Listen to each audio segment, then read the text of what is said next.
मैदाने दत्तक देण्याच्या योजनेला मनसे अध्यक्ष राज ठाकरेंनी कडाडून विरोध केलाय। गेल्या आठवड्यात मुंबई महापालिकेत शिवसेना भाजपने तसा प्रस्ताव मंजूर केलाय। या निमित्तानं पुन्हा एकदा मनसे विरुद्ध शिवसेना असा संघर्ष उभा राहणार आहे। मुंबईतील मैदाने दत्तक देण्याच्या नावाखाली ही 1200 एकर जमीन बिल्डरांच्या घशात घालण्याचं षडयंत्र रचलं जातंय असा आरोप राज ठाकरेंनी केलाय। मोक्याच्या जागा गिळंकृत करण्याचा घाट घातला जातोय आणि या जागा विकू देणार नाही असं राज ठाकरेंनीही स्पष्ट केलंय। मैदाने मोकळीच हवीत। मैदाने वाचवण्यासाठी मुंबईत स्वाक्षरी मोहीम सुरू करणार असून या स्वाक्षऱ्या मुख्यमंत्र्यांकडे दिल्या जातील।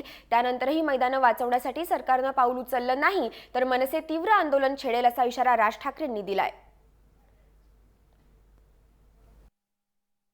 ह्या सगळ्या बिल्डरांच्या घशामध्ये या सगळ्या मोकळ्या जागा घालायच्या म्हणजे महानगरपालिकेचं वार्षिक बजेट जवळपास या सगळ्या जागा टिकवण्यासाठी 50 कोटीचं बजेट आहे, त्यातला 1 रुपया वापरला जात नाही। मग ते 50 कोटी रुपये कुठे जातात माहित नाही। आणि अशाही सगळ्या परिस्थितीमध्ये ह्या सगळ्या जागा तुम्ही बिल्डरांच्या घशात घालायच्या, उद्या ह्या बिल्डरांना दिल्या, कोणी इतर सामाजिक कुठच्या इतर संस्थांना दिल्या, कालांतराने त्या सगळ्या जागांची क्लब होणार।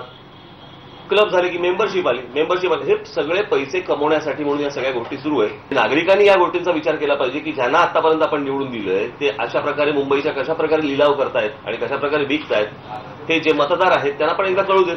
कुठच्याही परिस्थितीमध्ये या जागा विकल्या जाऊ देणार नाही एवढं निश्चित, आणि याच्यासाठी सर्व नागरिकांनी सहकार्य करावं एवढी फक्त माझी सर्व नागरिकांना मुंबईतल्या माझी विनंती।